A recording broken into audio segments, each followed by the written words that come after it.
Yo guys, what's up? Welcome back to Never Lost Adventures. I'm super stoked to be here. It has been a long time since we recorded a video, but today we got something special on hand for you guys. We have the Icon Stage 4 3-inch suspension lift that we'll be putting on the Ram Rebel. The Toyota Tacoma is taking a back burner. The Ram Rebel is up front right now, so we can take care of that. Here we go.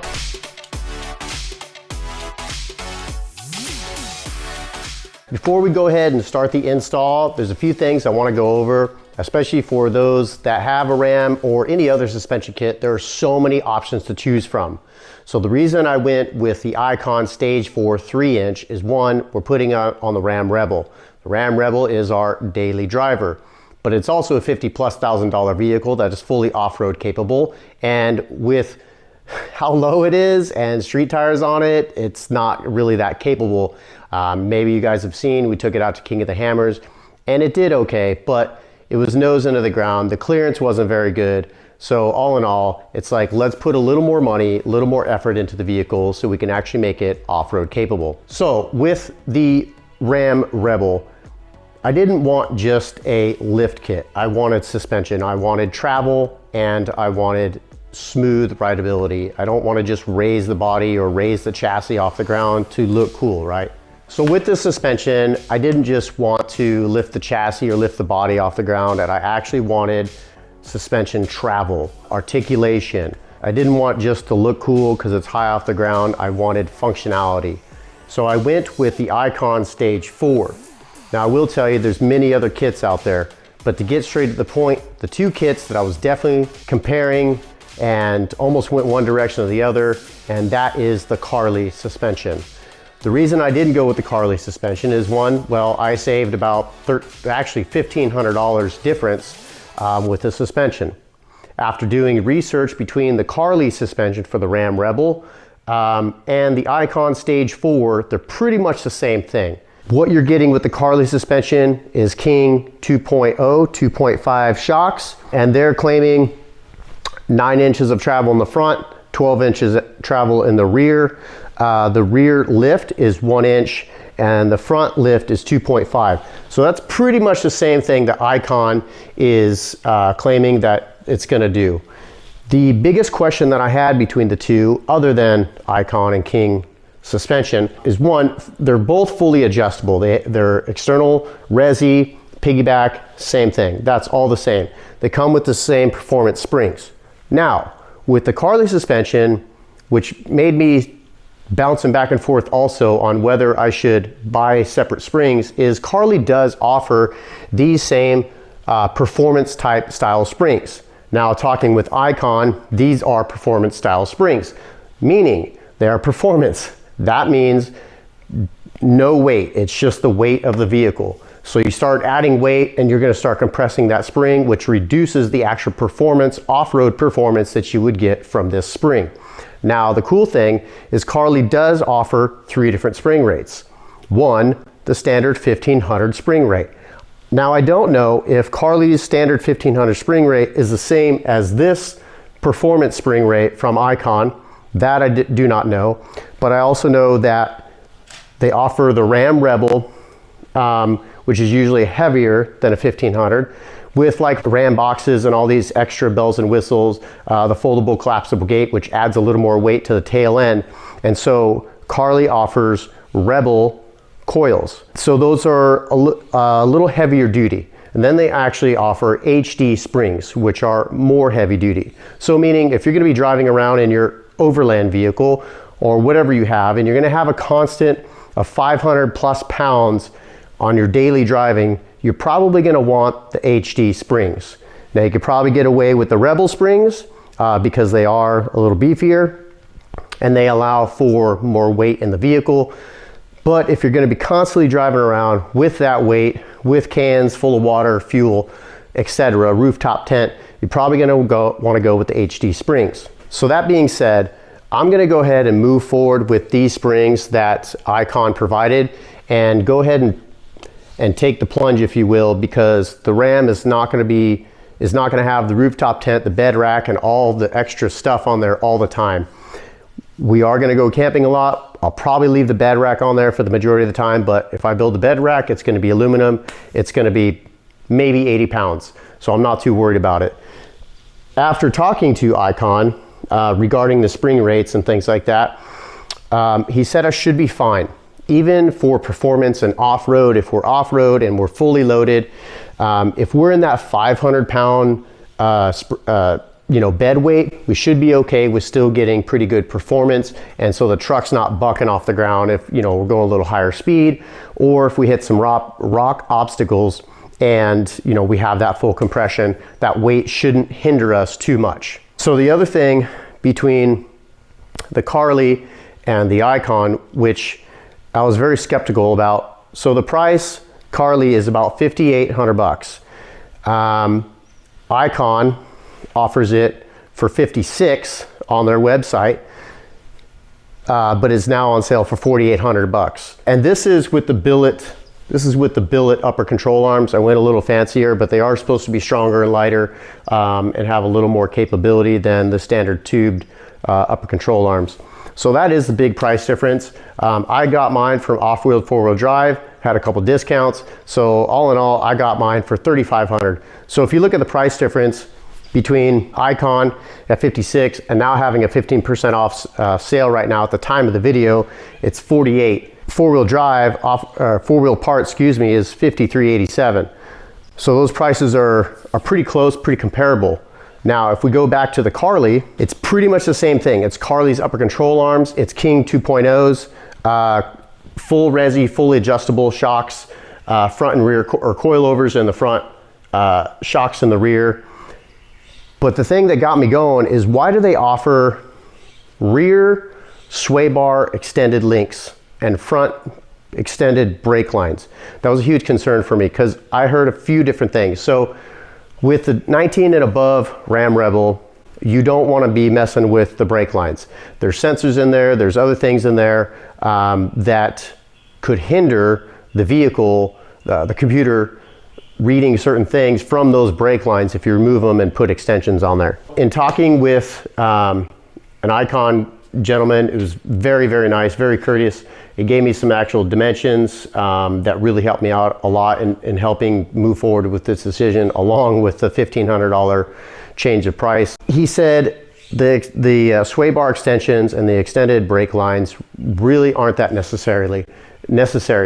They went full compression and full extension on the kit, and everything seemed to be work fine. There's no binding, there's no adjustments that you need to make. So it is what it is. So I don't know if Carly's just kind of upselling you on these other components that aren't necessarily needed for the vehicle. I don't know. But between both suspension kits, the Carly and the Icon, they are a 2 to 3 inch lift max. They both say that max. You don't want to adjust your springs to try to get more, not up travel, but more lift out of it. You're going to ruin the geometry of the vehicle. So how it's made is how it's made, which kind of works for me because it is my daily. I just want a little bit of upgrade. I don't want to mess with it. I just kind of want to leave it alone. The only thing that I would do is change the dampening depending on what kind of driving style that we're doing at that time. Now, if it was on the Tacoma, I want full capability, full adjustability. So I want something that I can tinker with and mess around with, which that's what we have with the ORIs. That, yes, still not on the Taco, but we'll get to that when the time comes. Okay, all that being said, I think you guys got the gist of it, so let's get this installed. But first, one last thing. The other thing that I want to talk about regarding both of these kits, the Carly and the Icon, but I guess I'll stop talking about the Carly. Sorry about that. We'll just move to the Icon. But the max tire that you can fit with minimal, minor-ish rubbing is what they're saying, at full compression, is a 35-1250 tire. Now, they both recommend a minimum, I think it's a 9mm offset on the rim, which should put your tire sticking out about an inch and a half or so. I went with the Vision wheels, tactical wheels, and the only offset that they have is an 18mm. So with the specs that I've got, and the 1250 wide tire, especially with the knobs, the tire will be sticking out from the edge of the wheel well, the outside of the wheel well. The tire should be sticking about a little over 2 inches.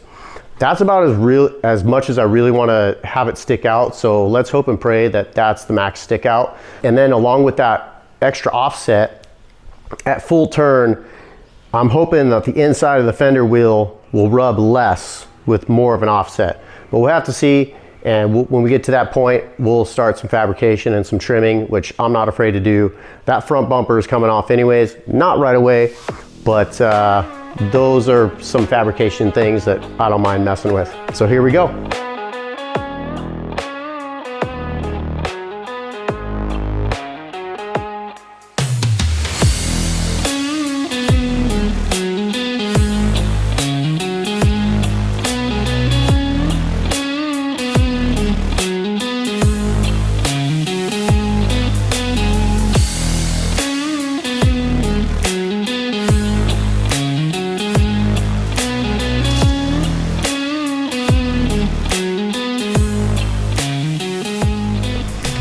So the next thing I want to do, which is highly recommended by the company, is just double check fitment before you do anything. The good thing is, if all else fails, the kit still works with your stock tires, stock rim and tire, but you can't up a size in the tire. So that's what they're claiming. Our icon's saying that you can't change the tire size with the stock wheel.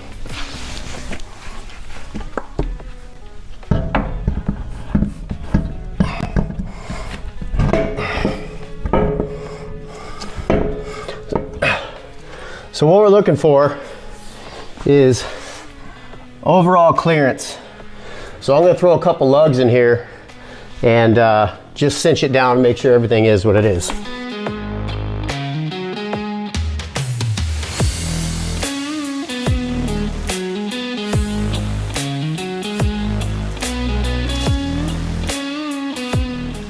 So on the first fitment of the wheel, I thought it was something else in the way with the diff. What would happen is it actually, the wheel weights, well, one, they weren't that sticky, and two, they may not have stuck to the Cerakote that I got the Cerakote coating on.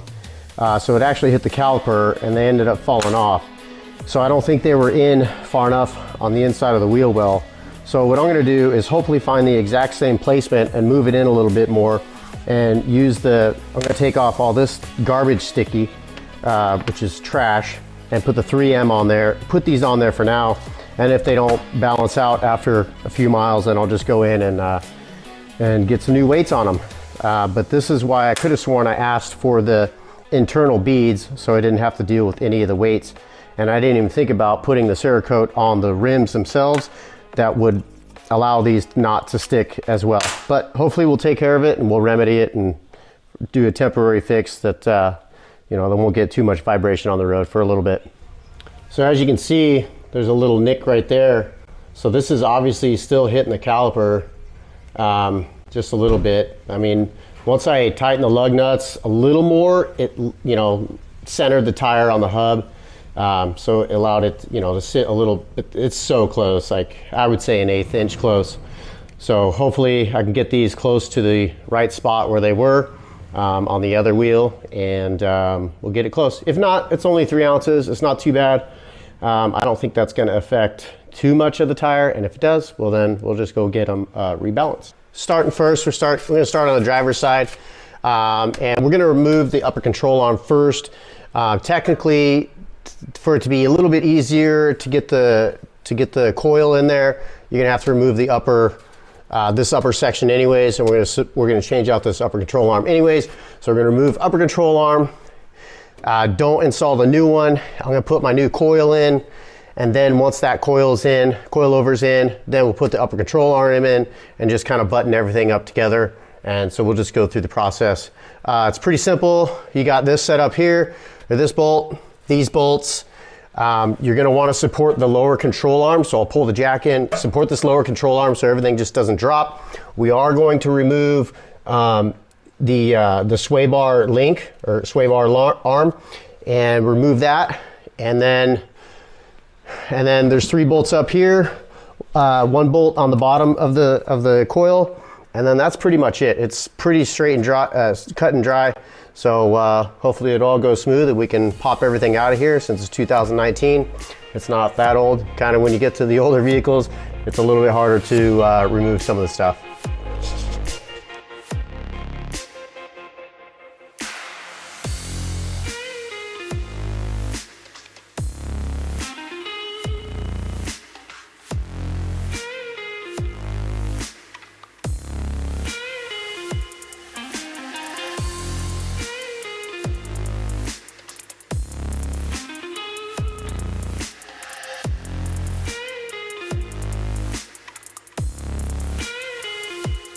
All right, now that we have the upper control link out of the way, we are going to move the sway bar link.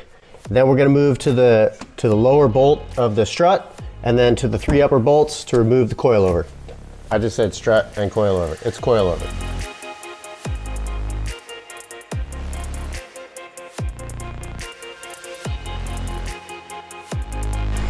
All right, that was a bit of a bear. I'm not going to put you guys through that.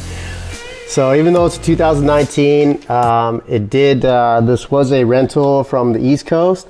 So I'm sure a lot of snow and salt kept a lot of these things in.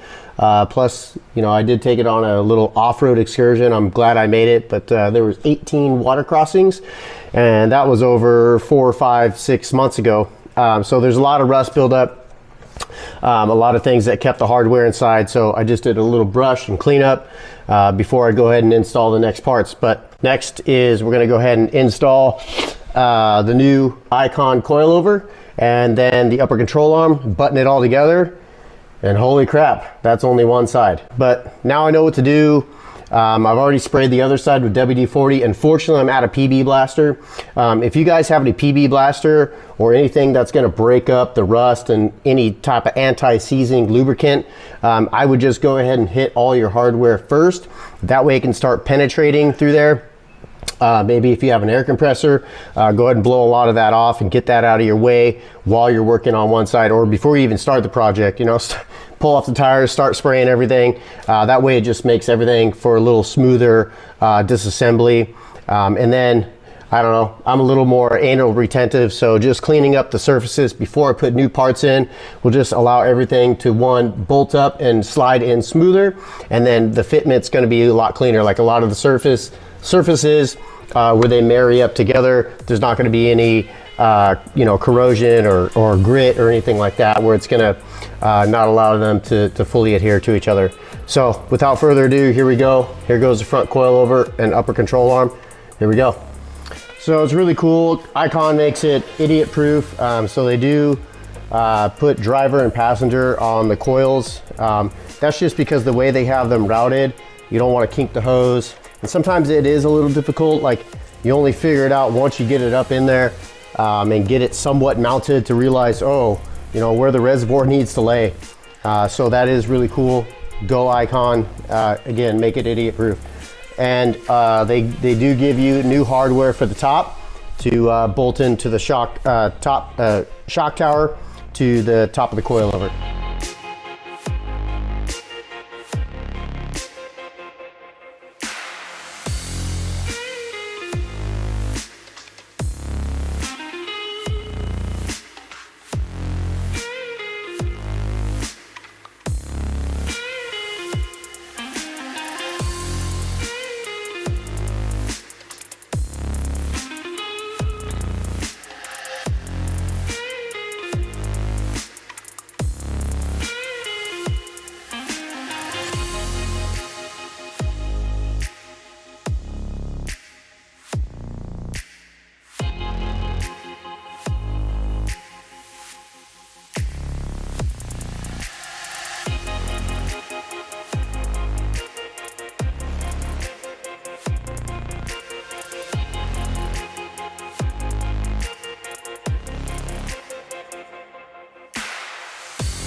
All right, you guys, we're here on day 2 with some daylight so we can show you what's up.